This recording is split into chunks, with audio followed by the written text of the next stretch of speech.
ఈరోజు important topic peace of mind అండి. మనకి మానసిక ప్రశాంతత. ఈ మధ్యకాలంలో మనకి ఈ పీస్ ఆఫ్ మైండ్ అనేది చాలా కాస్ట్లీ అయిపోయింది.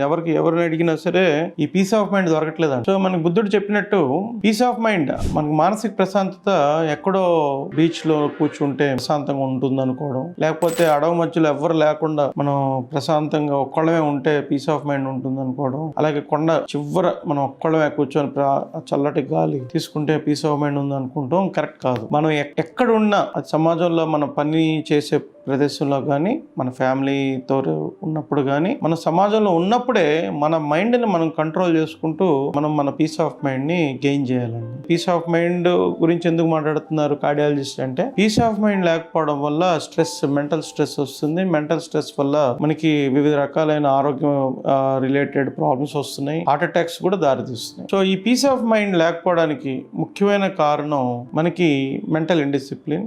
సో మెంటల్ డిసిప్లిన్గా ఉండాలంటే మనం ఏం చేయాలంటే స్పిరిచువాలిటీ ఫాలో అవ్వాలి, మెడిటేషన్ చేయాలి, రాంగ్ థాట్స్ని రానికూడదు, మన మైండ్ని మనం కంట్రోల్లో పెట్టుకోవాలి. అది ఆత్మ సంతృప్తి అనేది చాలా ముఖ్యమైనది. ఆత్మ సంతృప్తి ఉన్నప్పుడు మనకి ఆటోమేటిక్గా పీస్ ఆఫ్ మైండ్ వస్తుంది. సో మనిషిని మనం అబ్జర్వ్ చేసినప్పుడు ఏదో చిన్న కారణం చేత బాధపడుతూ ఉంటాం. ఫర్ ఎగ్జాంపుల్, మనకి చదువు సరిగా లేదని బాధపడతాం. బాగా చదివినా సరే బాధపడుతున్నాం. సరైన జాబ్ లేదని బాధపడుతున్నాం. జాబ్ వచ్చిన తర్వాత సరైన శాలరీ లేదని బాధపడుతున్నాం. సరైన శాలరీ వచ్చిన తర్వాత ఆ మనీ ఏ విధంగా స్పెండ్ చేయాలి, ఇన్కమ్ ట్యాక్స్ ఏ విధంగా కట్టాలని బాధపడుతూ ఉంటాం. అట్లాగే మ్యారేజ్ అవ్వకపోతే మనకి ఒక తోడు లేదని బాధపడతాం. సో మ్యారేజ్ అయిన తర్వాత వైఫ్తో గొడవలని బాధపడుతూ ఉంటాం. అలాగే పిల్లలు లేకపోతే పిల్లలు లేరని బాధపడతాం. అలాగే పిల్లలు పుట్టిన తర్వాత వాళ్ళు బాగా అల్లరి చేస్తున్నారు, చెప్పిన మాట వింటలేదని బాధపడతాం. ఫ్రెండ్స్ లేకపోతే బాధపడతాం. ఫ్రెండ్స్ ఉంటే వాళ్ళతో గొడవలు బాధపడతాం. అలాగే ఆస్తులు లేకపోతే ప్రాబ్లం. ఆస్తులు ఉంటే ఆస్తుల కోసం